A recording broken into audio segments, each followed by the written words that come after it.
Anil ആൻ്റണിക്ക് TG 38 വയസ്സാണുള്ളത്. ഇപ്പോൾ ദല്ലാൽ നന്ദകുമാർ കുപ്രസിദ്ധനായ ഒരാളാണ്. നമ്മുടെ രാഷ്ട്രീയ ജീവിതത്തിൽ പലപ്പോഴും ആരോപണങ്ങളുമായി വന്ന് വിവാദങ്ങളുണ്ടാക്കി മിന്നൽ പോലെ അപ്രത്യക്ഷനാവുന്ന ഒരാൾ. അദ്ദേഹം പറഞ്ഞിരിക്കുന്നു അനിൽ ആൻ്റണിക്ക് 25 ലക്ഷം രൂപ CBIയുടെ സ്റ്റാൻഡിംഗ് കൗൺസിൽ നിയമനവുമായി ബന്ധപ്പെട്ട് കൈക്കൂലി താൻ കൊടുത്തിരുന്നു. ഇപ്പോൾ PJ കുര്യൻ ആ പൈസ വാങ്ങിച്ചു കൊടുത്തിട്ടുണ്ടെന്ന് ഇപ്പോൾ സ്ഥിരീകരണമായിട്ട് വന്നിട്ടുണ്ട്. പക്ഷെ കണക്ക് കൂട്ടി നോക്കുമ്പോൾ ആൻ്റണി പ്രതിരോധ മന്ത്രിയായിരുന്ന കാലത്ത് അനിൽ ആൻ്റണിക്ക് 18-20 വയസ്സേ ഉള്ളൂ. അപ്പോൾ 18-20 വയസ്സിൽ CBI ഡയറക്ടറെ കണ്ട് ഒരു സ്റ്റാൻഡിംഗ് കൗൺസിലിനെ നിയമിക്കാൻ മാത്രം സ്വാധീനമുള്ള ഒരാളായിരുന്നു അനിൽ ആൻ്റണി. എനിക്കറിയില്ല. അത് ഈ പറഞ്ഞതിനൊക്കെ വല്ലാത്ത പൊരുത്തക്കേടുണ്ട്. നന്ദകുമാർ പറയുന്നത് CBIയുടെ കൗൺസിലിനെ വയ്ക്കണം. എവിടെ വയ്ക്കണം? കേരളത്തിലോ തമിഴ്നാട്ടിലോ കർണാടക? CBIക്ക് എത്ര വക്കീലന്മാരുണ്ടെന്നറിയാം? എത്ര വക്കീലന്മാരുണ്ട്? കീഴ്ക്കോടതിയിൽ വക്കീലന്മാരുടെ ഒരു സംഘമുണ്ട്, ഹൈക്കോടതിയിലുണ്ട്, സുപ്രീം കോടതിയിലുണ്ട്. ഏതിനാണ് ഈ 25 ലക്ഷം രൂപ? ഏത് വക്കീലിനെ വയ്ക്കാനാണ്? അപ്പോൾ ഇതിങ്ങനെ ആകാശത്തിൽ വെറുതെ ഒരു കുണ്ടടിക്ക്. എന്നിട്ട് പറഞ്ഞു അത് അജിത് ശാസ്ത്രമംഗലത്തെ അവസാനം CBI കൗൺസിലാക്കി. ഇദ്ദേഹം വിചാരിച്ച ആളിനെ പറ്റിയില്ല. അജിത് ശാസ്ത്രമംഗലം CBI കൗൺസിലാകുന്നത് കേരള ഹൈക്കോടതിയിലാണ്. അത് നരേന്ദ്രമോദി വന്നതിന് ശേഷമാണ്.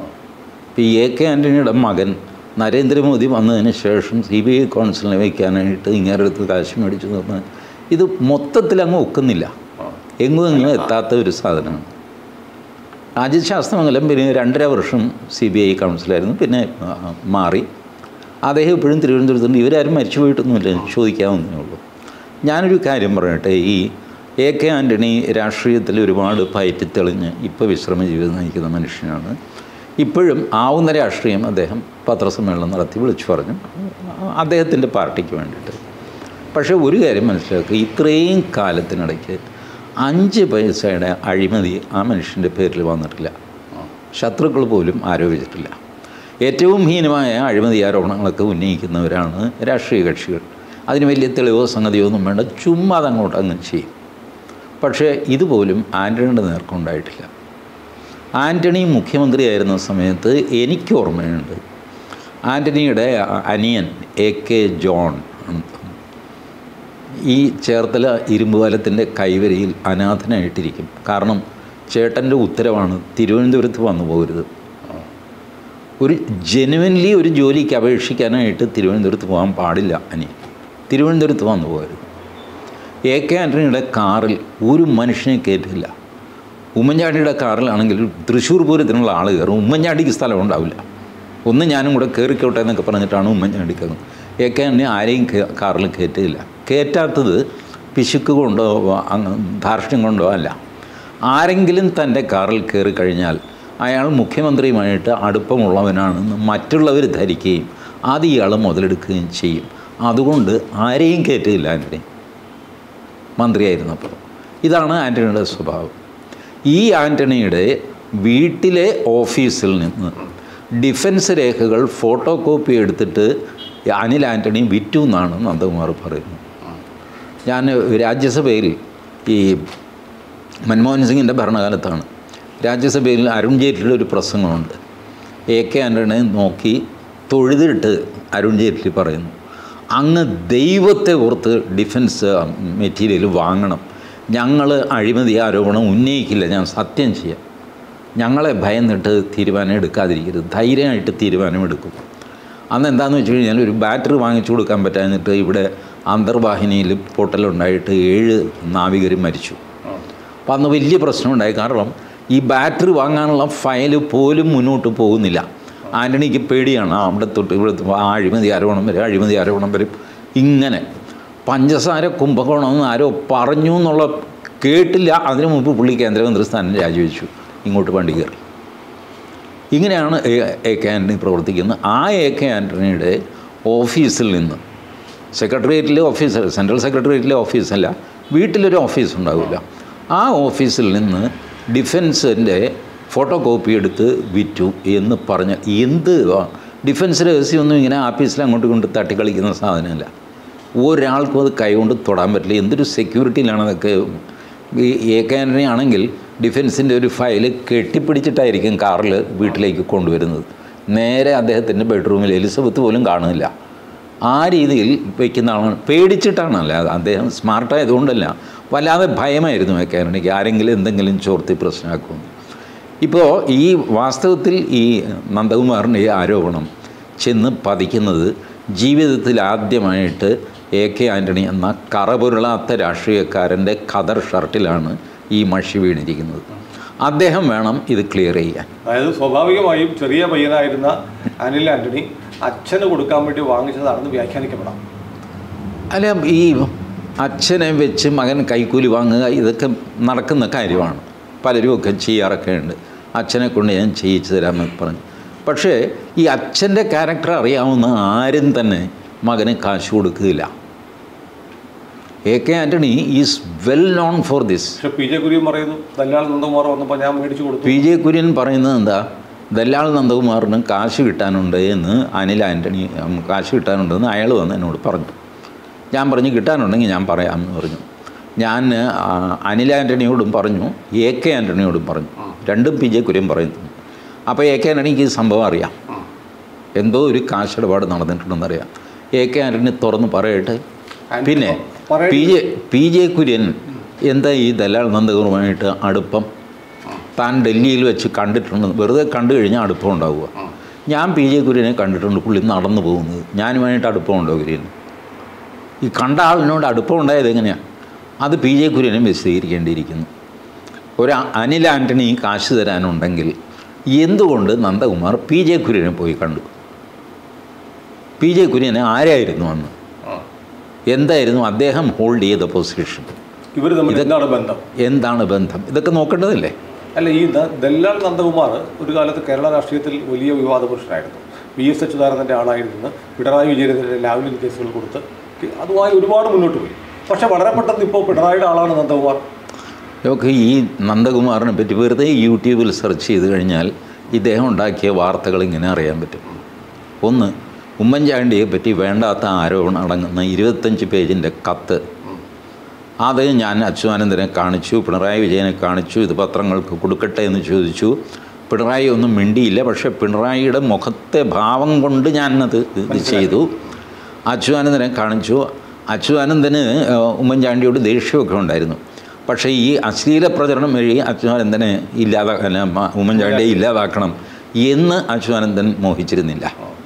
അപ്പോൾ ഇതെല്ലാം പക്ഷേ ഞാനും പിണറായി, ഞാനും അച്യുതാനന്ദനും, ഞാനും മൻമോഹൻ സിംഗും, ഞാനും അടൽ ബിഹാരി വാജ്പേയി എന്നൊക്കെ പറയുമ്പോൾ ഇദ്ദേഹം ഇങ്ങനെ വലുതാകും. ആവുന്നതുകൊണ്ട് കുഴപ്പമൊന്നുമില്ല. പക്ഷേ മാന്യന്മാരെ വെറുതെ കുടുക്കിലാക്കരുത്. ഇതുപോലെ പലരുമൊക്കെ I am very close to that man this man എന്നൊക്കെ പറയാറുണ്ട്. എൻ്റെ ഗ്രാമത്തിൽ ഒരാളുണ്ടായിരുന്നു, ഗൗരിയമ്മയുമായിട്ട് വളരെ അടുപ്പമുള്ള ആൾ. പുള്ളിയോട് എന്ത് കാര്യം പറഞ്ഞു കഴിഞ്ഞാലും പുള്ളി പറയും, എടാ ഗൗരിയമ്മയെ കാണാം, കാര്യവും സാധിക്കും. പക്ഷേ ആ പട്ടി സമ്മതിക്കുകയില്ല. ഏതാ ചേട്ടാ പട്ടി? ഗൗരിയമ്മ വളർത്തുന്ന പട്ടി. നമ്മൾ വിചാരിക്കും ഒരു ആടിനെയാണ് ദേഷ്യം കൊണ്ട് പട്ടി എന്ന് വിളിക്കും. ഇത് ആക്ച്വൽ പട്ടി ഗൗരിയമ്മയ്ക്ക് ഒരു പട്ടി ഉണ്ടായിരുന്നു. ഈ പട്ടിയെ പേടിച്ചിട്ട് അടുക്കാൻ പറ്റുന്നില്ലെന്നാണ്. ഇതുപോലത്തെയൊക്കെ പറഞ്ഞുകൊണ്ട് നടക്കുന്ന ധാരാളം പേരുണ്ട്. അതിൽ വിരോധമൊന്നുമില്ല, അതൊന്നൊരു കുറ്റമൊന്നുമല്ല. പക്ഷേ ഈ നന്ദകുമാർ എസ്റ്റാബ്ലിഷ് ചെയ്യേണ്ടത്, ഇപ്പം പറഞ്ഞല്ലോ ഞാൻ, തെളിവുകൾ പുറത്തുവിടും. അത് തന്നെ ഒരു ബ്ലാക്ക് മെയിലാണ്. ഇതുപോലെ സിൻസിയറായിട്ടുള്ള ആളാണെങ്കിൽ when you want to raise an issue, come with every evidence you have and then expose the man. അതല്ലാതെ ഞാനിന്ന് ഇത്രേ പറയുന്നുള്ളൂ, ബാക്കി ഞാൻ നാളെ പറയാം. ഇത് പറയുമ്പോൾ തന്നെ ഒരു ബ്ലാക്ക് മെയിലില്ല. ഈ പറച്ചിൽ തന്നെ ഒരു കള്ളത്തരത്തിൻ്റെ തുടക്കമാണ്. നിങ്ങളെന്തിനാണ് നാളത്തേക്ക് വയ്ക്കുന്നത്? ഇന്ന് തന്നെ മുഴുവൻ പറയരുതോ? അപ്പോൾ മറ്റേയാൾ എങ്ങനെ പ്രതികരിക്കുന്നു നോക്കിയിട്ട് അതിനെ പറ്റിയ രീതിയിൽ വേണം നാളെ പറയാൻ. നാളെ എനിക്ക് സൗകര്യം കിട്ടിയില്ല, ഞാൻ ഇടംതുരുത്തി പോയിരുന്നു, അതുകൊണ്ട് മറ്റന്നാളെന്ന് പറയും. ഇതിങ്ങനെ ലൈവാക്കി നിർത്തുക. This is not good. ഞാൻ പറയുന്നത് ഈ matter once for all clear ചെയ്യേണ്ടത് AK ആൻ്റണിയാണ്. AK ആൻ്റണിയോട് പറഞ്ഞിരുന്നു എന്ന് PJ കുര്യനും പറയുന്നുണ്ട്. AK ആൻ്റണി ഒരു കാലത്ത് സ്വന്തം അനിയനെ തിരുവനന്തപുരത്ത് കാലുകുത്താൻ സമ്മതിക്കാത്ത ആൻ്റണി സ്വന്തം മകനോട് ഒരു ദൗർബല്യം കാണിക്കുകയും ഡിഫൻസിൻ്റെ എനിക്ക് 25 ലക്ഷം രൂപ വലിയ കാര്യമില്ല, ഈ കൗൺസിലെ നിയമിക്കാനെന്ന് പറഞ്ഞിട്ട് 25 ലക്ഷം രൂപ മേടിച്ചു. അതിനകത്ത് സബ്സ്റ്റൻസും ഇല്ല. സുനിൽ ആലോചിച്ച് നോക്ക്. ഞാനൊരു കാര്യം ചെയ്യാമെന്ന് പറഞ്ഞ് സുനിലിനടുത്ത് നിന്ന് കാശ് വാങ്ങുന്നു. ഞാൻ ആ കാര്യം ചെയ്യുന്നില്ല. ഞാൻ കാശ് തിരിച്ചു തരുന്നു. ആരൊക്കെയോ പറഞ്ഞും പിടിച്ചിട്ടുമൊക്കെയാണ്, പക്ഷേ ഞാൻ തിരിച്ചു തന്നു. പ്രശ്നം കഴിഞ്ഞില്ലേ? പ്രശ്നം കഴിഞ്ഞു. അത് നമ്മൾ തമ്മിലുള്ള പ്രശ്നമാണ്. അതിൽ നാട്ടുകാർക്ക് അതൊരു ഇതുമില്ല. ഇനി കാശ് വാങ്ങിച്ച് CBIയുടെ കൗൺസിലിനെ നിയമിച്ചാൽ അത് ഇതാണ്, ഒരു കറപ്ഷനുണ്ട് നമുക്ക് പറയാം. പൈസ തിരിച്ചു കൊടുത്തില്ലെങ്കിൽ പറയാം. പൈസ തിരിച്ചു കൊടുത്തില്ലെങ്കിലും പറയാൻ പറ്റില്ല. കാരണം അത് പ്രൈവറ്റ് അഫെയർ ആണെന്ന്. ഒരാളൊരു കാര്യം ഇയാളെ പറ്റിച്ചു എന്നൊക്കെ പറയാം. അത് അവർ തമ്മിലാണ്, നാട്ടുകാർക്ക് അതിനകത്ത് കാര്യമൊന്നുമില്ല. അല്ല, ഇതിനകത്ത് ഈ പറഞ്ഞു ഇനി ഇങ്ങനെ നടന്നിട്ട് അപ്പോൾ അത് എന്തുവായിക്കോട്ടെ, ഞാൻ പറയുന്നത് ആ 25 ലക്ഷം രൂപ is not a big issue. 25 lakhs അല്ല ബിഗ് ഇഷ്യൂ. ഈ ഫോട്ടോ കോപ്പിയാണ് big issue. It's not a small allegation. പ്രതിരോധ മന്ത്രിയുടെ ഓഫീസിൽ നിന്ന് ഫോട്ടോ കോപ്പി എടുത്ത് വിറ്റ് കാശുണ്ടാക്കി എന്നുള്ളതാണ് ദല്ലാൽ നന്ദകുമാറിൻ്റെ ആരോപണം. ആ ആരോപണം തെളിയിക്കേണ്ടത് ദല്ലാൽ നന്ദകുമാറാണ്. ഇപ്പം അദ്ദേഹം മെല്ലെ ആ ഫോട്ടോ കോപ്പിയിൽ നിന്ന് അങ്ങ് വിട്ടുകളയും, എന്നിട്ട് 25 ലക്ഷം രൂപയിൽ കളിക്കും. ഇപ്പോൾ കണ്ടോ, PJ കുര്യനും 25 ലക്ഷമാണ്. എന്തുകൊണ്ടായിരുന്നു ഫോട്ടോ കോപ്പിയെ പറ്റി ആരും പറയാത്തത്? We must insist that Nandakumar വിഷയം മാറ്റരുത്. നിങ്ങളുടെ 25 ലക്ഷം രൂപ ഒരാൾ മേടിച്ചെടുത്തു, അത് തിരിച്ചു തന്നു. അയാൾ നേരെ തന്നില്ല, നിങ്ങൾക്കൊരല്പം വളഞ്ഞ വഴി പ്രയോഗിക്കേണ്ടി വന്നു. PJ കുര്യൻ വിചാരിച്ചു നടന്നില്ല. മരിച്ചുപോയ PT തോമസ് ഇടപെട്ടു. 5 ലക്ഷം വെച്ച് നിങ്ങൾക്ക് കിട്ടി. എന്തു വാങ്ങിക്കോട്ടെ, നിങ്ങളുടെ 25 ലക്ഷം തിരിച്ചു കിട്ടി. പ്രശ്നം തീർന്നല്ലോ. പക്ഷേ പ്രശ്നം തുടങ്ങുന്നത് ഫോട്ടോസ്റ്റാറ്റിലാണ്. അതിൻ്റെ തെളിവ് ദല്ലാൽ നന്ദകുമാർ ഹാജരാക്കണം. അതിന് AK ആൻ്റണി സമാധാനം പറയണം. അദ്ദേഹം പ്രതിരോധം ചില്ലറ കളിയല്ലേ ഇത്. ഇന്ത്യയുടെ പ്രതിരോധ രഹസ്യങ്ങൾ ഫോട്ടോ കോപ്പി എടുത്ത ഒരാൾ വിറ്റ് കഴിഞ്ഞാൽ നിസ്സാര സംഗതിയല്ല. Antony must open his mouth whether this has taken place, whether he is aware of that. അതല്ലെങ്കിൽ ആൻ്റണി കാറ്റഗോറിക്കലി നിഷേധിക്കണം. എൻ്റെ ഓഫീസിൽ ഇങ്ങനത്തെ ഒരു പരിപാടിയും നടന്നിട്ടില്ല, എൻ്റെ മകൻ അവിടെ ഉണ്ടായിരുന്നില്ല, അല്ലെങ്കിൽ ഉണ്ടായിരുന്നു, ഞാൻ അലോ ചെയ്തിട്ടില്ല. ഫയൽ അലക്ഷ്യമായിട്ട് ഇട്ടിട്ട് പോകുന്ന ആളല്ല എന്ന് AK ആൻ്റണി. രാജ്യസഭയിലെ പ്രതിപക്ഷ നേതാവായിരുന്ന അരുൺ ജെയ്റ്റ്ലിക്ക് തൊഴേണ്ടി വന്ന ആൻ്റണിയോട് അഴിമതി ആരോപണം ഭയന്ന് അങ്ങ് തീരുമാനം എടുക്കാതിരിക്കല്ലേ, പ്ലീസ് എടുക്കുക, ഞങ്ങൾ അഴിമതി ആരോപണം കൊണ്ടുവരില്ല. ഡിഫൻസിന് പല ആയുധങ്ങളില്ല, ഒന്നും തീരുമാനിക്കുന്നില്ല. ഈ റാഫേൽ വിമാനം അത് ഇതൊക്കെ അങ്ങനെയല്ലേ കിടന്നത്. 4 എണ്ണം മേടിക്കുന്നു, 128 വേറെ ചുരുക്കി പറഞ്ഞു ഒരു തീരുമാനം എടുത്തിട്ടില്ല. അത് കോൺസിക്വൻറ്റ് ദാറ്റ് മോദി വന്നു കഴിഞ്ഞപ്പോൾ ഇവർ തീരുമാനിച്ചത് റാഫേൽ വിമാനം തന്നെയാണ്. അതേ വിമാനമാണ് മോദി കൂടുതൽ ബഹളം ചെയ്ത് നിൽക്കുന്നത്. 36 എണ്ണം ഓർഡർ ചെയ്യണം, ഫിനിഷ്ഡ്, ബാക്കി പിന്നെ നോക്കാമെന്ന് പറഞ്ഞിട്ടാണ് ആ തീരുമാനം എടുക്കുന്നത്. അതിൻ്റെ പേരിൽ ഇവർ പ്രതീക്ഷിച്ച പോലെ തന്നെ വലിയ അഴിമതി അവസാനം ഒന്നും നിന്നുമില്ല, സുപ്രീം കോടതി വരെ പോയിട്ടും. This was AK Antony. ഞാൻ അദ്ദേഹത്തെ കുറ്റം പറയില്ല. He was too timid defence minister. He was not taking any decision whatsoever. പേടിച്ചിട്ട് അങ്ങനെയുള്ള മനുഷ്യൻ്റെ ഓഫീസിൽ നിന്ന് ഫോട്ടോസ്റ്റാറ്റ് എടുത്ത് വിറ്റ് കാശാക്കിയെങ്കിൽ ആ മനുഷ്യൻ ഇപ്പോഴും ഉണ്ടല്ലോ. ഇന്നലെയും പത്രസമ്മേളനം നടത്തിയതാണല്ലോ. ഇമ്മീഡിയറ്റ്ലി ആൻ്റണി ഇത് ക്ലിയർ ചെയ്യണം. ആൻ്റണിയുടെ ജീവിതത്തിലെ ഏറ്റവും വലിയ ആദ്യത്തെയും ഏറ്റവും വലുതുമായ അഴിമതി ആരോപണമാണ് ഈ വന്നിരിക്കുന്നത്. അദ്ദേഹത്തിൻ്റെ ഓഫീസിൽ നടന്നു എന്ന് പറയുന്നത്. ഈ പിണറായി വിജയൻ്റെ ഓഫീസിൽ നടന്നതിന് പിണറായി വിജയൻ ഉത്തരവാദിയല്ല. ഉമ്മൻചാണ്ടിയുടെ ഓഫീസിൽ നടന്നതിന് ഉമ്മൻചാണ്ടി ഉത്തരവാദിയാണ്. പുള്ളിയെ തൂക്കിലേറ്റുകയും ചെയ്തു. ഇപ്പോൾ AK ആൻ്റണിയുടെ ഓഫീസിൽ നടന്നതിന് ആൻ്റണി ഉത്തരവാദിയാണോ അല്ലയോ? ഒന്നുകിൽ പിണറായി വിജയനെ പോലെ എനിക്കൊന്നും അറിയില്ല എന്ന് പറയാം, ശിവശങ്കരനെ അറിയില്ല, സ്വപ്ന അറിയില്ല എന്ന് പറഞ്ഞ് കൈ കഴുകാം ആൻ്റണിക്ക്. അങ്ങനെ കൈ കഴുകുമോ ആൻ്റണി? അങ്ങനെ ചെയ്തു കഴിഞ്ഞാൽ ആദ്യമായിട്ട് there will be blemish on his khadar shirt. AK Antony ഉറപ്പായും മറുപടി പറയണം. അനിൽ ആൻ്റണി അല്ല മറുപടി പറയേണ്ടത്. കേരളം കാത്തിരിക്കുന്നത് ആൻ്റണിയുടെ മറുപടിക്ക് വേണ്ടിയാണ്. Because Anil Antony was A small boy. ഇങ്ങനെ ഈ പറയുന്ന സമയത്തൊക്കെ നിങ്ങൾ നോക്കിക്കഴിഞ്ഞാൽ 10, 25, 26 വയസ്സുള്ള പയ്യനാണ്. ഇങ്ങനെ ഒരു പയ്യൻ ആൻ്റണിയുടെ ഓഫീസ് ഭരിക്കുന്നതായിട്ട് കേട്ടുകഴിവിയില്ല.